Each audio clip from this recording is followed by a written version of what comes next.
Medamoud est actuellement un village d'environ 1000 habitants situé à une dizaine de kilomètres au nord de Luxor, en Haute-Égypte.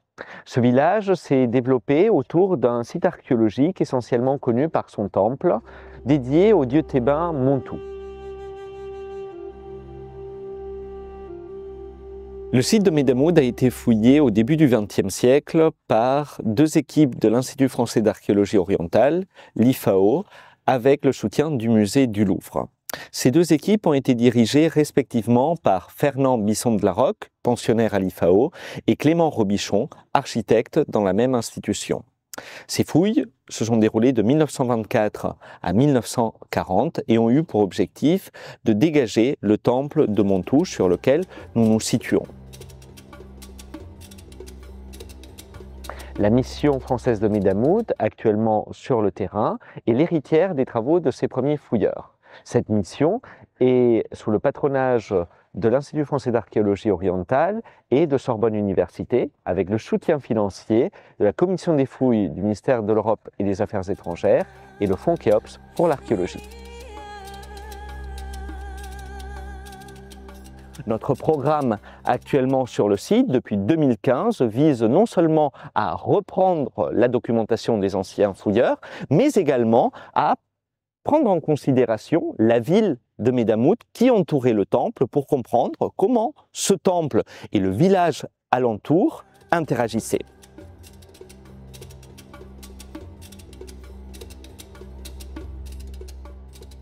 Le site de Medamoud, comme je vous l'ai dit, est essentiellement connu par le temple. Ce temple, ses premières attestations remontent à la 11e dynastie. Par la suite, le site a connu une série de phases de construction successives qui ont vu, à partir du règne de Sésostris III, la construction d'un premier temple en calcaire dont subsistent sur le terrain quelques maçonneries.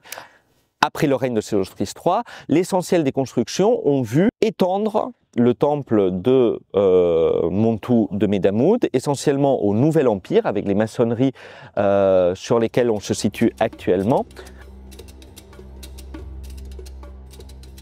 À l'époque gréco-romaine, le temple de Medamoud a connu une nouvelle extension, essentiellement par la construction d'un grand mur l'entourant, un mur péribole, qui entoure les constructions situées à l'intérieur, remontant au Moyen et au Nouvel Empire.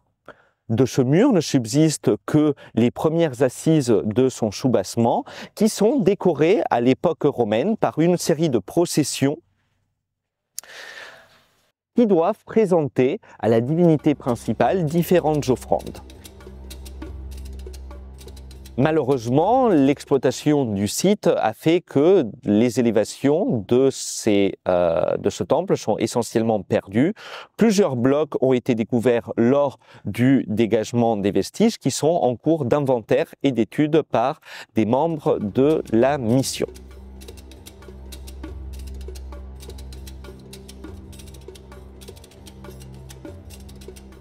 Le temple de Montou de Medamoud doit désormais être mieux étudié et mieux préservé.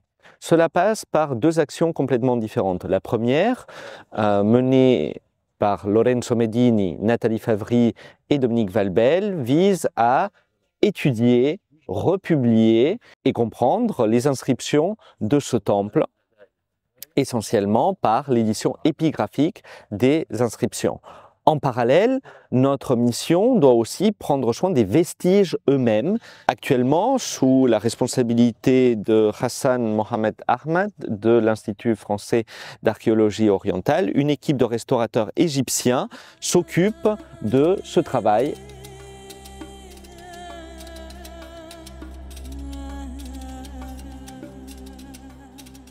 Le questionnement principal qui nous affecte est essentiellement désormais de comprendre comment ce temple, déjà dégagé, interagissait avec son environnement urbain et les occupations qui l'entouraient.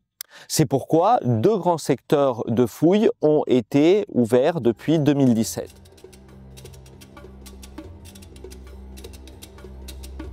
Le premier secteur de fouilles concerne la compréhension de l'interaction entre le téménos dans sa dernière phase de fonctionnement, à savoir l'époque gréco-romaine, et son environnement urbain.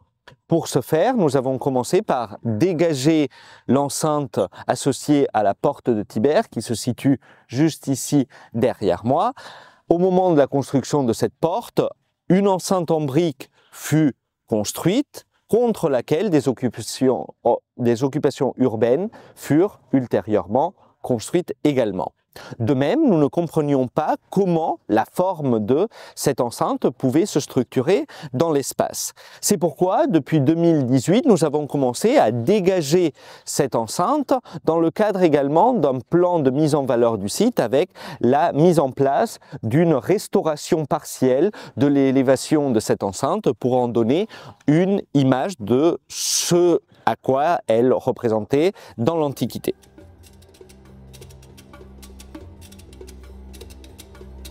Vous voyez ici l'entrée d'une boulangerie byzantine installée sur la destruction de cette enceinte gréco-romaine.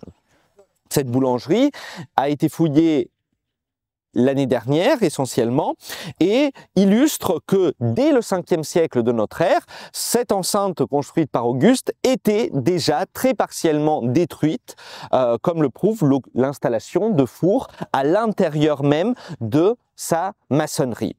En parallèle à la documentation de ces niveaux postérieurs, notre fouille consiste à faire plusieurs sondages à proximité de la porte pour pouvoir en fixer le tracé. C'est pourquoi Nadia Lichitra est responsable de la réalisation de 4 sondages actuellement pour pouvoir ainsi documenter le tracé de cette porte et vérifier comment l'installation d'occupation postérieure a pu grignoter et détruire partiellement, logiquement, le tracé originel de cette maçonnerie.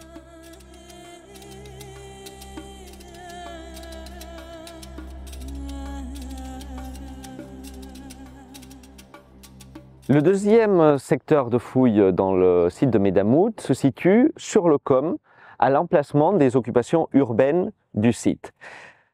La fouille de ce secteur a été préparée déjà depuis quelques années, d'abord grâce à une prospection géomagnétique et ensuite grâce à une prospection pédestre qui nous a montré la présence de structures de cuisson, probablement de céramique, grâce à la présence à même le sol de tessons surcuits.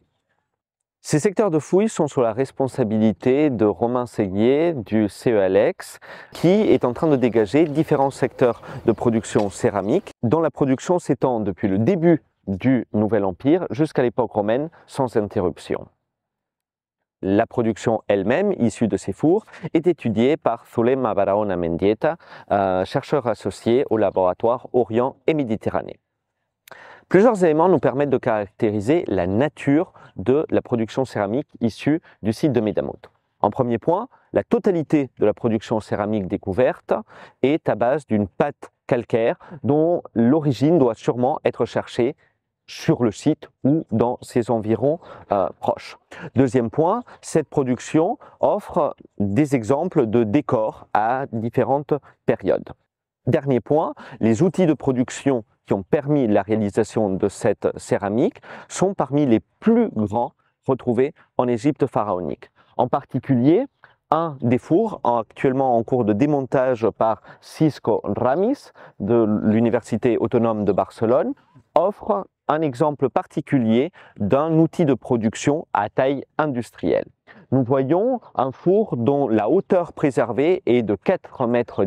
Ces fours sont à tirage vertical avec une partie inférieure dédiée à la cuisson du combustible, un sol maçonné, appelé une sole, qui permettait la diffusion de l'air, et une partie supérieure dédiée à la coction des céramiques qui étaient alimentées par le haut. En Égypte ancienne, très peu d'exemplaires de ce type de four si bien préservés nous sont conservés.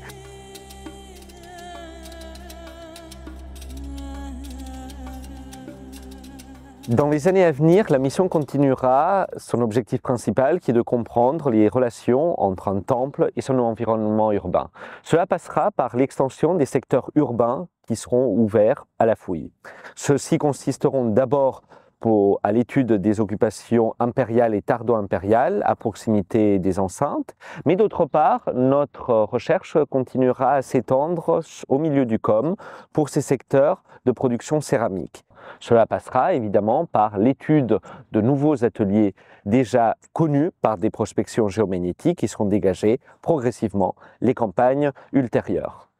En cadre de fond, ces recherches permettront de nourrir une réflexion non seulement sur l'urbanisme égyptien, mais aussi sur les cadres de production céramique dans le long terme et comment cet artisanat se structurait à la fois dans l'espace urbain, mais aussi comment la technique même de production céramique a évolué dans le temps long.